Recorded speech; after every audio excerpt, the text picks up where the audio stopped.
जे काही आंदोलन त्यांनी सुरू केलं किंवा त्यांनी जी सभा आज त्यांची ओबीसीची सभा आहे, विशेष म्हणजे भुजबळ साहेबही त्या ठिकाणी जात आहेत. मी पण जाणार होतो, परंतु मला मतदारसंघातले पूर्वनियोजित कार्यक्रम होते आणि काल मला थोडा रात्रीचा प्रवास स्पॉन्डिलोसिस असल्यामुळे करता आला नाही. त्यामुळे मी आजच्या सभेला जाऊ शकलो नाही, पण पुढच्या सभेला मी नक्की जाणार आहे. ओबीसीच्या लढ्यामध्ये मी पूर्णतः सोबत आहे. कोणीही लढाई लढवत त्या लढाईसोबत मी राहणार आहे आणि माझाही दौरा पूर्वनियोजित मी करणार आहे. ज्या ओबीसींचे शक्तीस्थळ आहेत त्या ठिकाणी मी जाऊन तिथून माझ्या यात्रेची मी पण सुरुवात, आम्ही सगळे एकत्र आहोत ओबीसीच्या विषयासाठी, ओबीसीच्या लढ्यासाठी. ओबीसी ज्या पद्धतीनं जे परिपत्रक काढलंय ते परिपत्रक अत्यंत चुकीचं आहे. मराठा समाजालाही डुबवणार आहे आणि ओबीसीचाही उद्रेक पुढे आणणार आहे. भविष्यात कोण कुठे जाऊत आम्हाला त्याच्याशी काही देणं घेणं नाही, पण आमच्या नेत्यांची, राहुलजींची अमृत नोनी आर्थो प्लस ये एक प्रूवन फॉर्मूला है। इसमें मौजूद नोनी फल के गुण और आयुर्वेदिक जड़ी बूटियां शरीर को जरूरी पोषक तत्व देने के साथ साथ हड्डियों और जोड़ों के घिसने, उनमें होने वाले सूजन और दर्द को रोकने में मदद करता है। दर्द मुक्त जीवन के लिए अमृत नोनी आर्थो प्लस ची भूमिका स्पष्ट आहे की कोणत्याही परिस्थितीमध्ये या जातनिहाय जनगणना झाली पाहिजे आणि त्यातून हे जे काही ते म्हणतात की नेहमी हे स्क्रीनिंग ज्या वेळेस होईल त्यावेळेस त्यांचा हिस्सा त्यांना मिळाला पाहिजे. म्हणून आज ज्या पद्धतीनं मुख्यमंत्र्यांनी कॅबिनेटचा निर्णय न होता किंवा कॅबिनेट पुढे विषय न नेता हे जे काही परिपत्रक काढलं ते तकलादू आहेच म्हणा, त्याच्यातून काही फायदा होणार नाही. परंतु अशा याच्यामुळे ओबीसी समाजाचं मात्र नुकसान होताना दिसते आणि त्यामध्ये ओबीसी जर लढ्यासाठी सिद्ध झाला असेल तर नैतिक जबाबदारी माझी ती आहे आणि ती मी पूर्ण पार पाडण्याशिवाय राहणार नाही.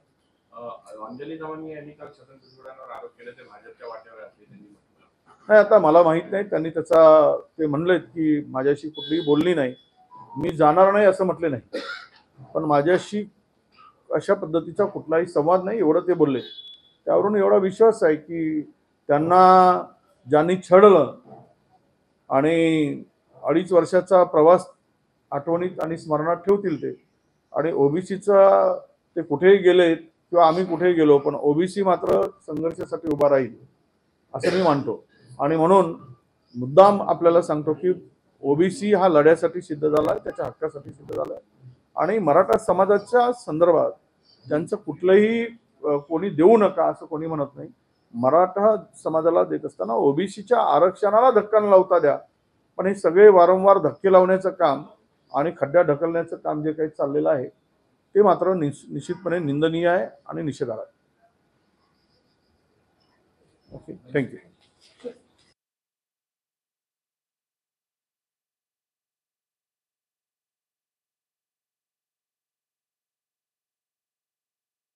तर मला या राज्यामध्ये ज्या पद्धतीनं गुन्हेगारी वाढते आणि सत्ताधारी आमदार विशेष करून पोलीस स्टेशनमध्ये कायदाच हातात घेत असतील आणि सत्ताधारी पक्षाचे कार्यकर्ते, तर या राज्यातील जनतेने कोणाकडे बघायचे? खरं म्हणजे त्यावेळेस म्हणत होते कुठे नेऊन ठेवला महाराष्ट्र माझा, आता तीच वेळ आली कुठे खड्ड्यात घातला महाराष्ट्र माझा, अशी परिस्थिती राज्यामध्ये आलेली आहे.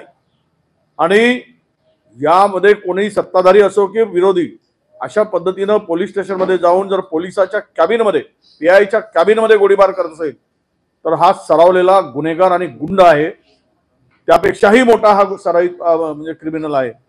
याची हिंमत एवढी वाढली सत्तेच्या भरोशावर, ही एवढी दादागिरी वाढली की यांना परवा एका कोकणातल्या आमदारांनी म्हणाले ना त्याप्रमाणे पोलीस प्रशासन शासन हमारे पीछे, आणि त्यामुळं आम्हाला कोणाच्या बापाची भीती नाही.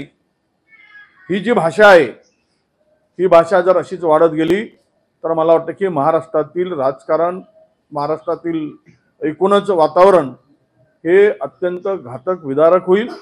आणि याला सरकार म्हणून खरं तर या सगळ्या परिस्थितीची जाणीव ठेवून जे काही मी म्हणालो की यामध्ये सगळ्या तीनही पक्षामध्ये एक सुप्त वार, कोल्ड वार चाललेला आहे, त्याची प्रचिती आता येत आहे. जशा जशा निवडणुका जवळ येतील तशा तशा या लोकांचे आपसातील मारामाऱ्या, गोळीबार, खून हे सगळं भविष्यात तुम्हाला बघायला मिळेल. जो वाद झालेला आहे तो मुळात एका जमिनी संदर्भात झालाय, ज्यांच्यावर गोळीबार झाला आणि ज्यांनी केला त्यांची दोघांची जमीन नाही, मात्र ते कुठेतरी जमिनीचा एक जे भूमाफिया नाही ना, भूमाफियाचाच विषय आहे. सगळीकडे भूमाफिया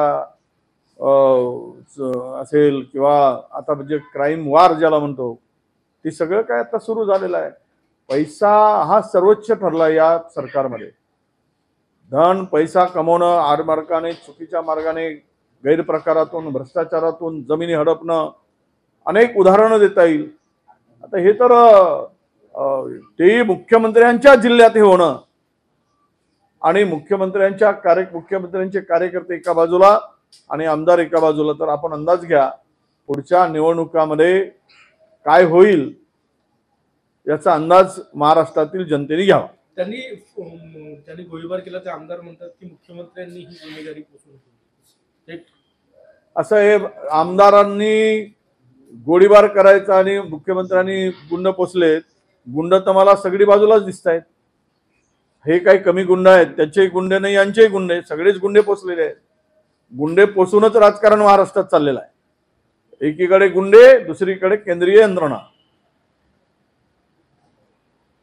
हो, अनिल बोंडे यांनी काँग्रेसचे जे यशोमती ठाकूर आहेत त्यांना रानटी जनावर म्हटलेलं आहे, डुक्कर असं म्हटलं. नाही, महिलाच्या संदर्भात यांची विकृती हे नेहमीच दिसून आली. महिला पैलवानांच्या त्यांच्या महिला पैलवानांचं ज्या पद्धतीनं शोषण झालं त्यावेळेस त्या खासदाराला पाठिंबा घालणारी हीच वृत्ती आहे. त्यामुळे अशा धेंडाकडून हीच अपेक्षा असणार. हे धेंड असतात, धेंडालाही लाजवणारी ही प्रवृत्ती आहे आणि त्या प्रवृत्तीच्या मुखातून बाहेर पडत आहेत. काल महाविकास आघाडीची बैठक पार पडली जागा वाटप संदर्भात. प्रकाश आंबेडकर फारसे हे नाही, काल इंडिया आघाडी संपलेली आहे असं वक्तव्य त्यांनी. पण ते इंडिया आघाडीपेक्षा ते असंही म्हणाले की महाविकास आघाडीमध्ये आम्ही आहोत आणि आम्ही सकारात्मक आहोत. तुम्ही त्यातला निगेटिव्ह काय घेता? पॉझिटिव्ह घ्या. बैठकीत आले, चर्चा झाली, चर्चेची फेरी एक संपली, दुसरी फेरी सुरू होईल. ज्यावेळेस जागा वाटप एका झटक्यात काही होत नाही. 2 भावाचं जमिनीचं वाटप असेल तरी त्याला 5 वेळा मोजणी करावी लागते. तर 4 पक्ष ज्यावेळेस एकत्र येतात आणि आघाडी करतात त्यावेळेस चर्चेच्या फेऱ्या चालत असतात. विदर्भातल्या जागा वाटपाचा फॉर्म्युला 6 काँग्रेस, 2 उबाठा आणि 1 वंचित राष्ट्रवादी असं काही ठरलं आहे असं दिसतं. नाही, ही चर्चा आहे, हा फायनल नाही. हे शेवट हे काही अंतिम झालेलं नाही. चर्चेमध्ये या गोष्टी पुढे आलेल्या आहेत. मी नगरला जाणार होतो, तुम्ही विचारणार म्हणून मुद्दाम सांगतो. परंतु मला मी भुजबळ साहेबांच्या जे काही आंदोलन त्यांनी सुरू केलं किंवा त्यांनी जी सभा आज त्यांची ओबीसीची सभा विशेष म्हणजे भुजबळ साहेबही त्या ठिकाणी जात आहेत. मी पण जाणार होतो, परंतु मला मतदारसंघातले पूर्वनियोजित कार्यक्रम होते आणि काल मला थोडा रात्रीचा प्रवास स्पॉन्डिलोसिस असल्यामुळे करता आला नाही. त्यामुळे मी आजच्या सभेला जाऊ शकलो नाही, पण पुढच्या सभेला मी नक्की जाणार आहे. ओबीसीच्या लढ्यामध्ये मी पूर्णतः सोबत आहे.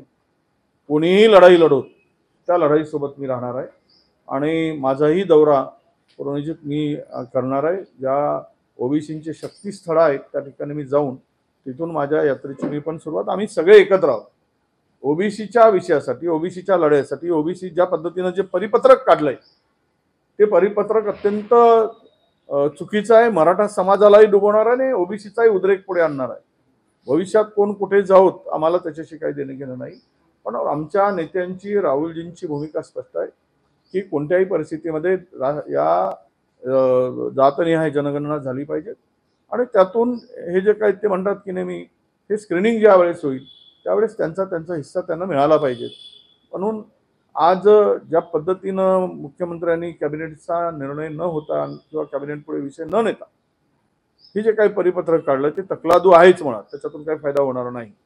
परंतु अशा याच्यामुळे ओबीसी समाजाचं मात्र नुकसान होताना दिसते आणि त्यामध्ये ओबीसी जर लढ्यासाठी सिद्ध झाला असेल तर नैतिक जबाबदारी माझी ती आहे आणि ती मी पूर्ण पार पाडण्याशिवाय राहणार नाही.